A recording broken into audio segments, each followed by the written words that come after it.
Karl Marx, the German ideology, the relations of state and law to property. The first form of property in the ancient world, as in the Middle Ages, is tribal property, determined with the Romans chiefly by war, with the Germans by the rearing of cattle.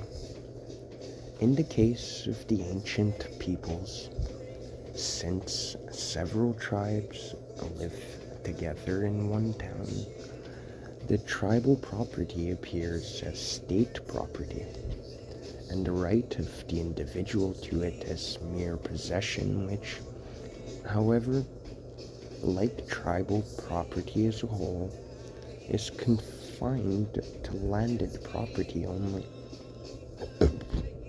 Real private property began with the ancients, as with modern nations, with movable property, slavery and community, dominium ex jure civitum.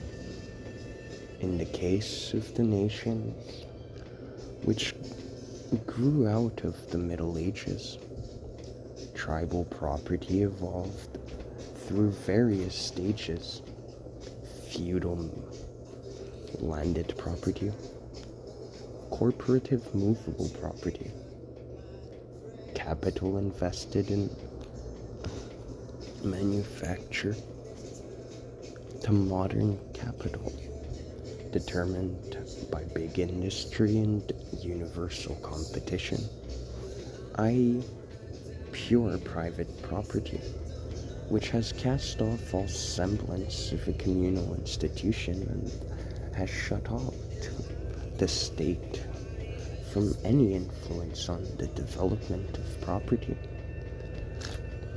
To this modern private property correspondence, the modern state, which purchased gradually by the owners of property by means of taxation, has fallen entirely into their hands through the national debt, and its existence has become wholly dependent on the commercial credit which the owners of property, the bourgeois, extend to it, as reflected in the rise and fall of state funds on the stock exchange, by the mere fact that it is a class and no longer an estate.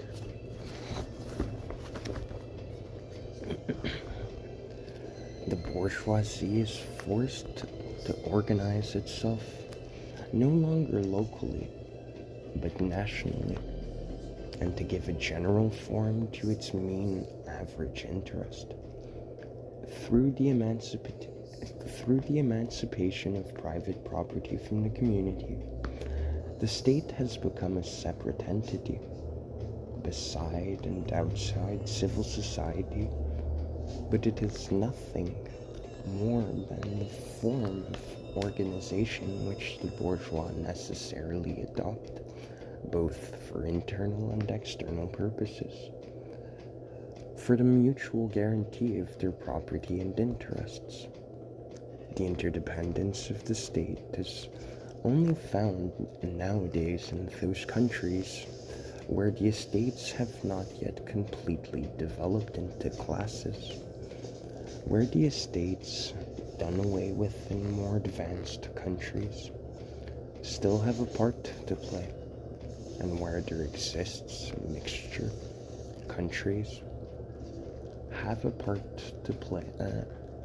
Countries still have a part to play, and where there exists a mixture. Countries have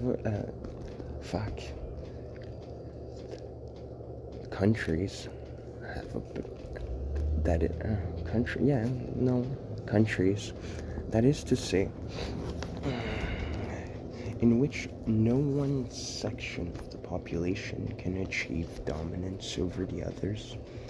This is the case particularly in Germany. The most perfect example of the modern state is North America. The modern French, English, and American writers all express the opinion that the state exists only for the sake of private property, so that this fact has penetrated into the consciousness of the normal man, since the state is the form in which the individuals of a ruling class assert their common interests, and in which the whole civil society of an epoch is epitomized. It follows that the state mediates in the formation of all common institutions, and that the institutions receive a political form. Hence the illusions that law is based on the will, and indeed on the will divorced from its real basis, on free will. Similarly, justice is in its turn reduced to the actual laws. Civil law develops simultaneously with private property out of the disintegration of the natural community.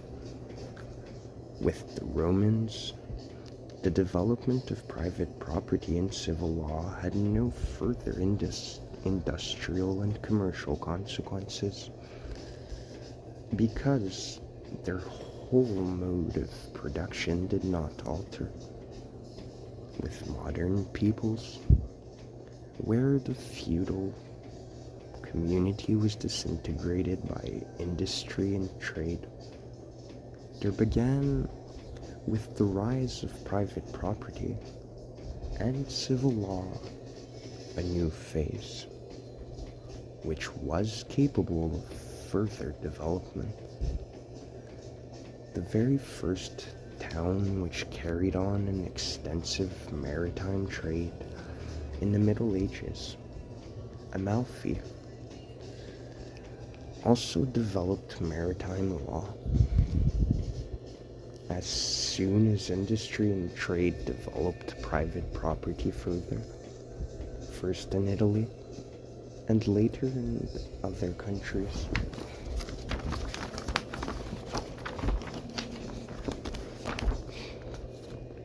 the highly developed Roman civil law was immediately adopted again and raised to authority. When later the bourgeoisie had acquired so much power that the princes took up its interests in order to overthrow the feudal nobility by means of the bourgeoisie, there began in all countries, in France in the 16th century, the real development of law, which in all countries except England proceeded on the basis of the Roman Codex.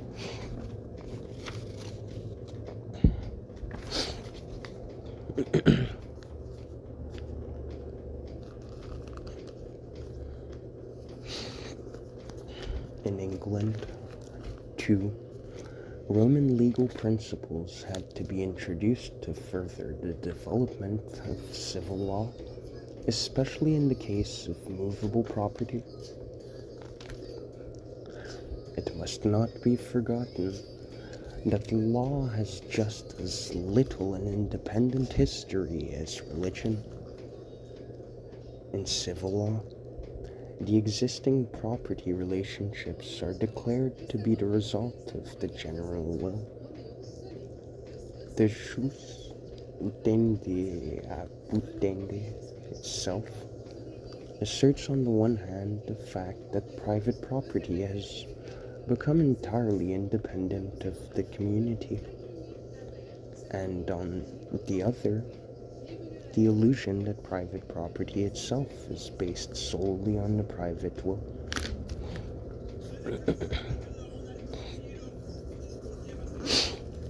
The arbitrary disposal of the thing. In practice, the abuti has very definite economic limitations for the owner of private property.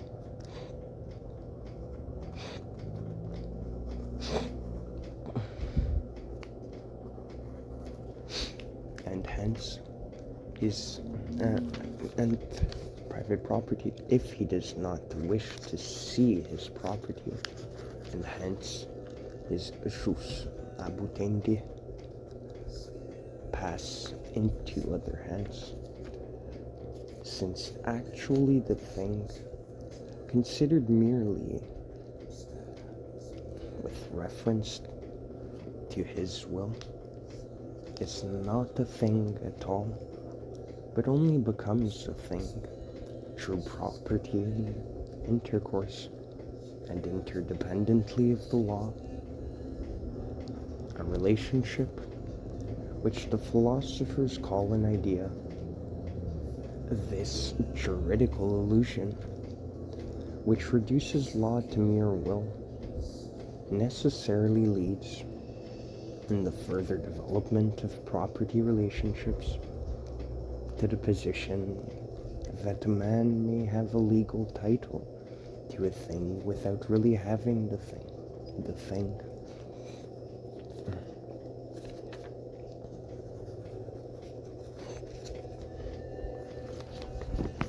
If, for instance, the income from a piece of land is lost owing to competition, then the proprietor has certainly his legal title to it along with the jusutendi abutendi, but he can do nothing with it.